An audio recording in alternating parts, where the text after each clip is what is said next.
Hi, everybody. Thank you so much for tuning in to this week's episode of Coping Together. My name is Faith, and this is Mary, and we both work with the Mental Health Association of Central Florida. And I'm actually very excited to welcome back one of our previous guests, Dr. Shainna, who is a licensed mental health counselor, educator, and advocate. So thank you so much for being here again, Dr. Shainna. How are you today? Thank you so much for having me. I'm having a great day, especially chatting with you both. Perfect. So today we are actually going to be here talking everybody about the effect of social media on individuals' mental health. And so I think one thing that's important to start is actually talking about and asking you, Dr. Shainna, what were some other methods that people used to use to stay connected with each other prior to the development and rise of social media in the last decade or so? I think this is such a fun question to start with because I feel like we're doing a little bit of time travel, thinking about a world pre-social media, which technically was not that long ago, but because it's a world that we're so immersed in, it really is a little bit of a mental exercise to think about what it was before, right? So Yes. if we separate the two aspects of that, social media being both social and media, let's think about that first. So for social gatherings, I mean, most of these things were in person, especially traditionally through our human history, right? It was engaging with one another in the same movement, in the same room Yeah. at the same time, right? And now it can be a little bit more segmented. You can be literally in different corners of the world and you can be communicating across different times. But at that in the past, it was more of engaging in the present moment together. And then in terms of media itself, our traditional ways, maybe we were reading the newspaper or maybe it was the Oh, news. yeah, the newspaper. I know, which still exists, by the It way, still folks. does exist. Yeah, I still sometimes do the crossword or Sudoku. But it's interesting just as time, all of these methods still technically exist and we have them to still connect. It's still an option to spend time with people together, of course, socially distanced in our pandemic right now. And it's still an option to read the paper, but because social media has become such an immersive aspect of our lives, it's kind of hard to imagine what it was like before. Yeah, and actually adding to that, I've seen just in the last couple of years, I think I'm even subscribed to a newspaper now electronically. Yeah. So I get my news in that regard. And there's apps now for if you want to do the crossword, things like that. You don't always have to go to the Sunday paper. So yeah, just kind of also adding to the fact that it seems like a lot of products and developments have tried to adapt to that new use of social media in the last few years. Yeah, and I mean, thinking about in between too, right? So if we're thinking about life pre-social media and life at the moment, there's also just the digital rise in between that, right? So thinking about having to, if we talk about a phone call or a letter for a loved one who lives far in the past, versus then we had the opportunity for email, right? And Mhm. messenger that actually came in between. Of course, those exist too, but there's social media that's specific within that realm, but it's also just a byproduct of this digital time. I definitely agree with you there. And I appreciate you kind of giving your input on that and that concept, like you said, even though we all were alive and, old enough and young enough to remember all these things, it does kind of feel like a different world when you really think about it. For me, remembering like not having a cell phone is a big thing, or before my cell phone was a touch screen and they had the razors was the really big thing when I was younger. It was like, you, Mary, you had a razor? All right, perfect. And Mary, I know you wanted to ask a question. If you want to go ahead. Yeah, so one of my questions that I have is, what are some of the ways that social media can really impact someone's mental health? Great question. And I get this question all the time. And it absolutely, both from the literature, but also from my experience as a practitioner, it can absolutely affect mental health. Now, the question I often get is it good or bad? And I want to explore that a little bit because it's a little bit of both in the process. So if we think about how social media can be good, think about the intent of social media, first of all, right? The point is to connect us to one another. And that's really great. Think about how we are meeting right now. A lot of viewers are probably watching through some sort of social platform, right? So, and that goes for this entire series. All of the information that they have readily available that may have been more difficult in the past, right? And in terms of mental health, this has been really wonderful for support organizations. And I think about even in the time of coronavirus, that there have been a lot of support organizations online. I think about how the suicide hotline now has a chat feature that you can also reach out in that way. Just all of these wonderful advances that can help people feeling connected to one another, but also connecting them to resources so that belonging and impeding on the sense of isolation or, not having the resources that they need. Now, with that being said, on the opposite end of things, there's not necessarily that social media is social, so therefore everybody feels social on it. There are a lot of instances in which individuals feel more isolated and lonely on social media. And in addition to that, the pervasiveness of social media that we were talking about just a little while ago has caused other consequences like disturbances in distractibility, disturbances in attention / distractibility. See, this is like a social media thing. Clearly my brain is Yes, I definitely agree.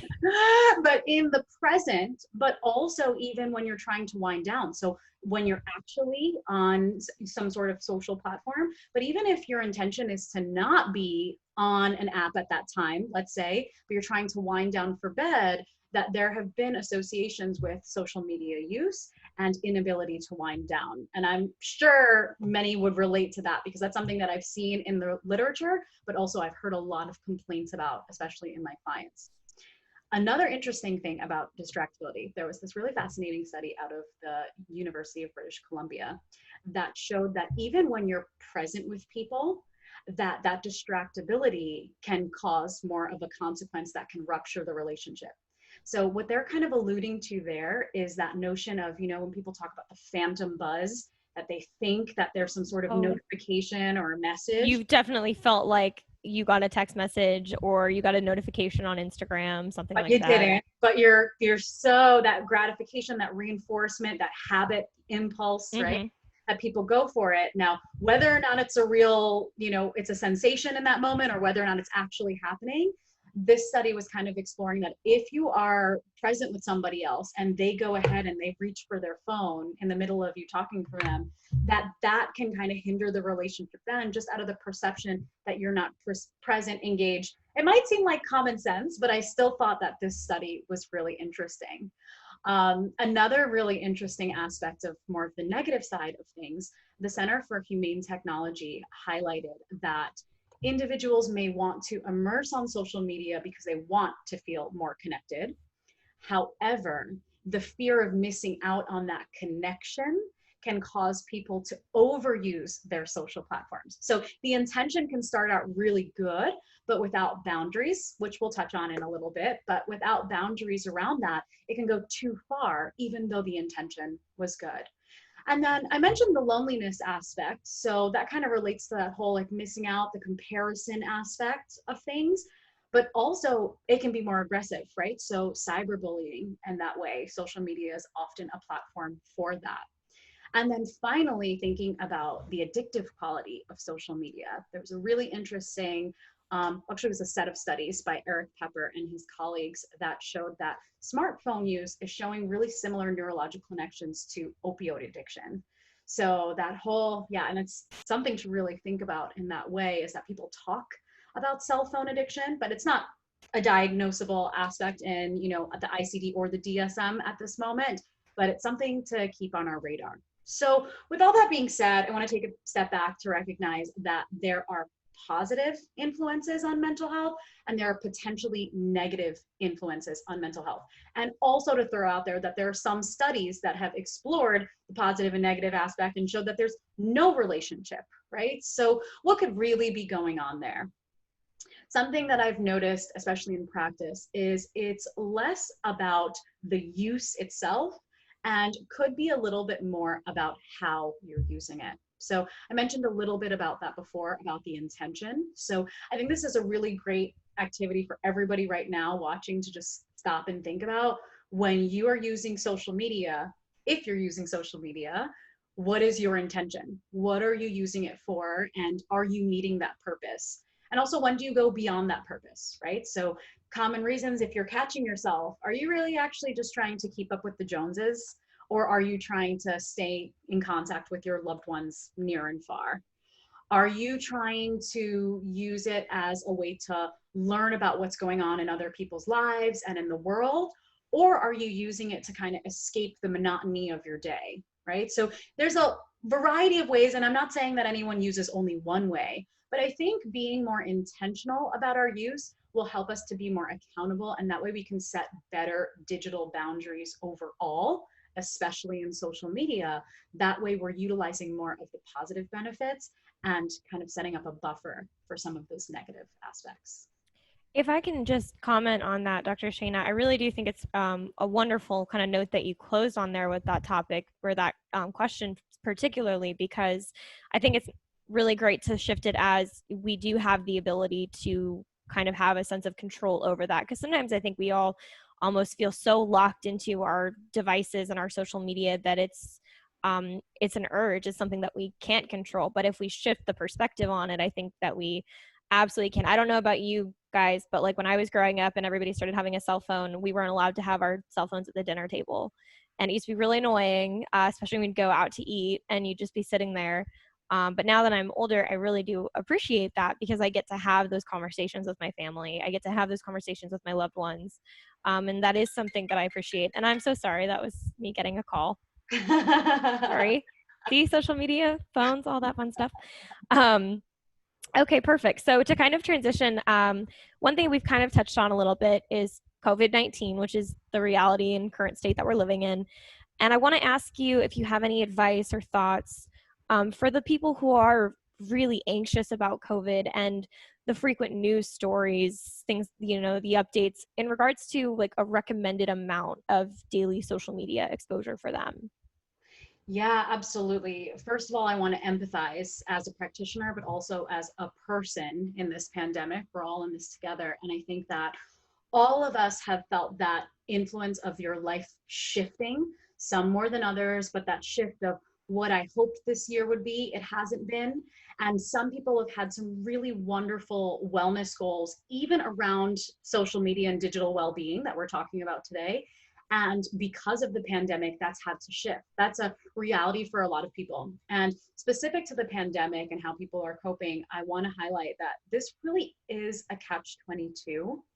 I'm noticing that a lot of people want to, on one hand, stay informed and connected, both with their loved ones, but also aware about what's going on in the world, but also really recognizing that they're starting to feel inundated and that their mental wellness is taking a toll when they get too much. So it's how much is too much? And it's a really difficult balance to strike, but it's an important balance for all of us. And you know, a question I often get is how much social media is too much social media? And I don't know that answer because I don't think it's a one size fits all approach. But I think if we are really intentional, going back to what I said earlier, and if we're willing to set digital boundaries, that we will figure out for us how much is too much.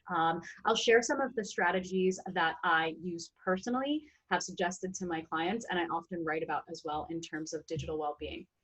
So there's, first of all, a recognition of how much time do you really need on social media. And I would encourage people to think about this as digital boundaries at large and then narrow in. So how much time do you need to pick up your phone at all, right? Or to use any sort of screened device, essentially. Going from there, that can help you pare down a little bit. So I'm thinking about for folks who have to work on a screen all the time, maybe you need more of the break to not be on the screen. So that will help you kind of tailor your objectives in that way. I mentioned earlier thinking about your intention, right? So if your intention, let's say, is to connect to your loved ones that you don't get to see, especially in more of a socially distanced world, then having that intention when you pick up your device and say, okay, my intention is to connect, the second you find yourself scrolling in a sea of things that don't apply, then, okay, well, this was not the intention that I set. So it can help you to be mindful in that way. Then there's lots of great strategies to just kind of keep those goals in place and to monitor over time. So I think that pretty much most smartphones these days have some sort of gauge in the feature that it will tell you how much screen time you're using overall. And a lot have the feature that'll show you how much you're using on certain apps. Also, certain apps themselves have that feature. So I know Instagram is one, for an example, that you can gauge how much time you're actually using. And I think it was last year that they created the "you're all cut up" feature. And that aspect was once you're done with your feed and you've pretty much seen everything within the last, I think, 24 to 48 hours, it gives you that flag to help you be a little bit more mindful about it.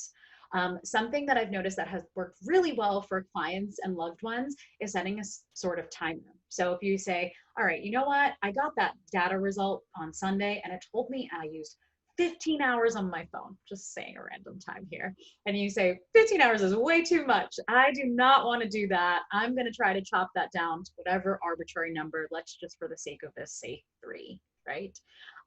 If you have that intention, then if you're starting out your day saying, well, I've allotted myself 3 hours, being intentional about when you're using that, and then maybe even just a timer can help you to be more mindful. It's really easy, and social media is kind of designed for you to consistently scroll and immerse. It reminds me of, well, not social media, still digital, Netflix, the "are you still watching?"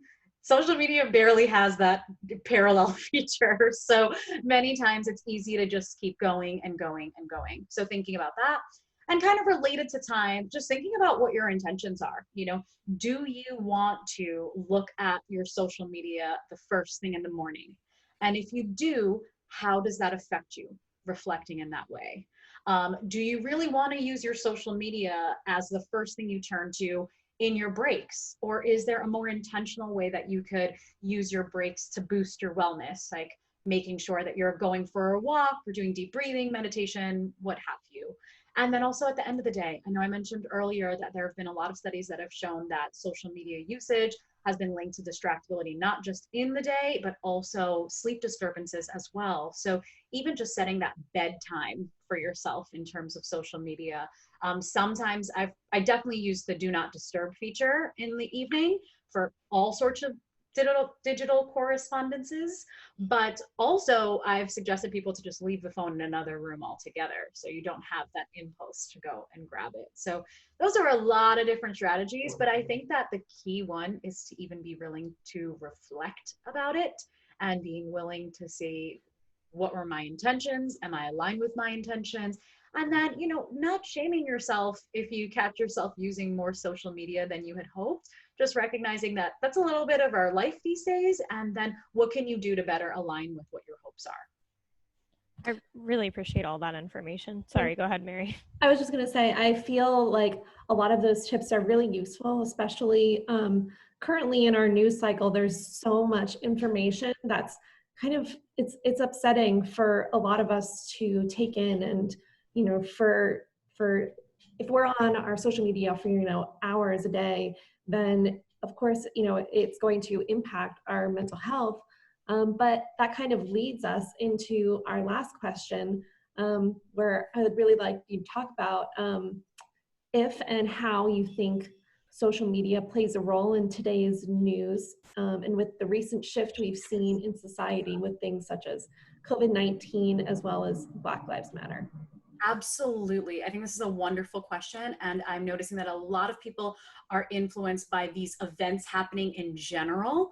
But absolutely, there are some specific nuances on social media that I think are causing people to be affected more than ever. So I mentioned a little bit about the coronavirus aspect of things, but to kind of sum that aspect of it up, first of all, is you even had people who were doing really well with their digital boundaries and their social media boundaries to begin with. But then there was, well, I want to check though, because what is going on in this pandemic? How can I catch it? Should I wear a mask? Should I not?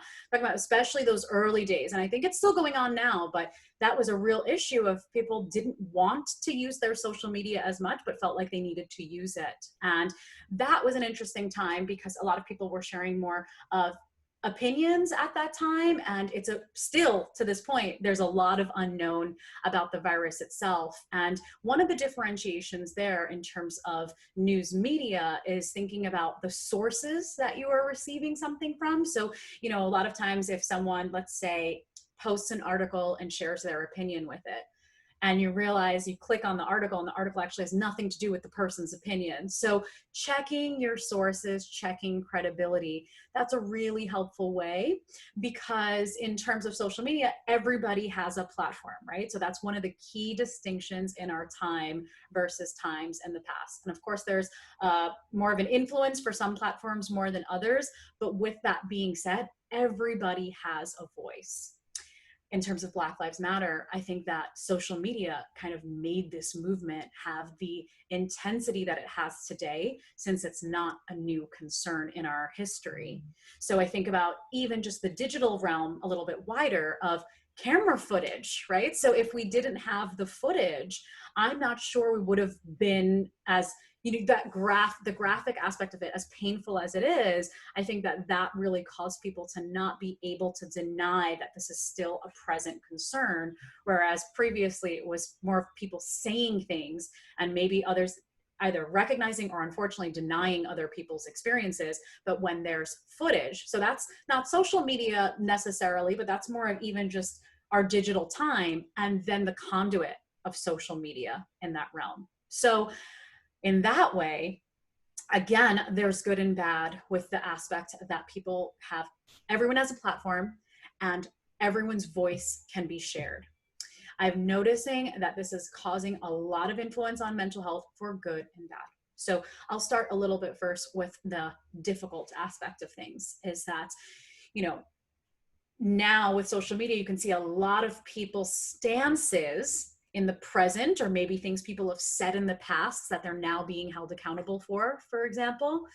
And that can be really hurtful, because a lot of these stances, especially we talk about like Black Lives Matter movement, that's a stance that actually affects someone's ability, who they are as a person, not just this is my theory about this general concept. That's a stance on someone's life. So that can be really painful when someone is sharing their opinion about your life, your lived experiences, your experiences with prejudice, discrimination, etc. Right? And in some ways, I've seen a lot of light bulbs turned on in this movement. I've seen a lot of really courageous conversations of people recognizing their privilege and taking accountability and using their privilege for power.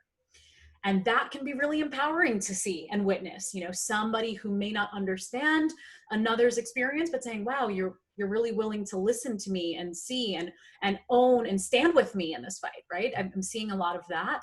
But then there's also on the opposite end of things, people not being conscientious about their words. And I mentioned the cyberbullying aspect before, and sometimes it gets that obvious and aggressive that it's hateful and cyberbullying.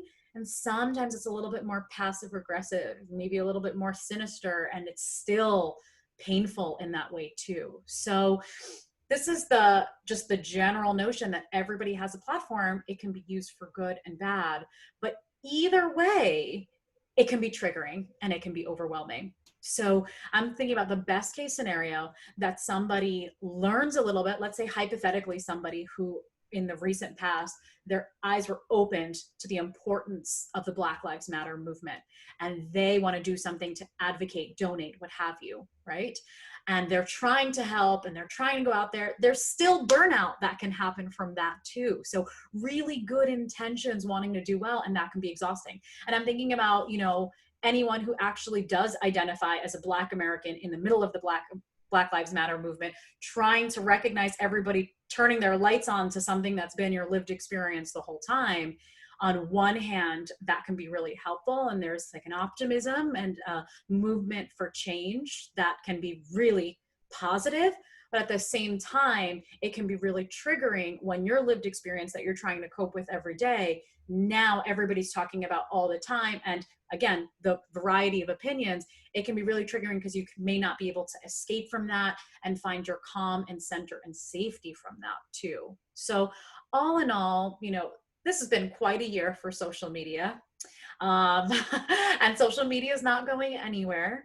But if it can affect us generally. It's definitely affecting us more in times of big historic moments like Black Lives Matter in the current moment and the general pandemic that we've been facing as well. It definitely will influence us more in that way. It's natural to want to be connected, but in your platform, I encourage everybody to think about their voice and how they're using their voice, and how using your voice, while it's really wonderful, you also have to take care of yourself too in that process. So that includes all the wonderful advocates out there that are doing the best they can for themselves and others. Please remember to take care of yourself too. And a lot of times that means signing off of social media. I think you really summed up everything really, really well. And I think you actually gave us a great note to close on. And I just want to say thank you again for being here. It's really nice to have you return as a guest on our show. We really appreciated you the first time, and you've provided us with a sense of invaluable information. So thank you so much for that. Mary, was there anything else you had to ask or anything you wanted to add? No, I just wanted to say it's always a pleasure to have you here.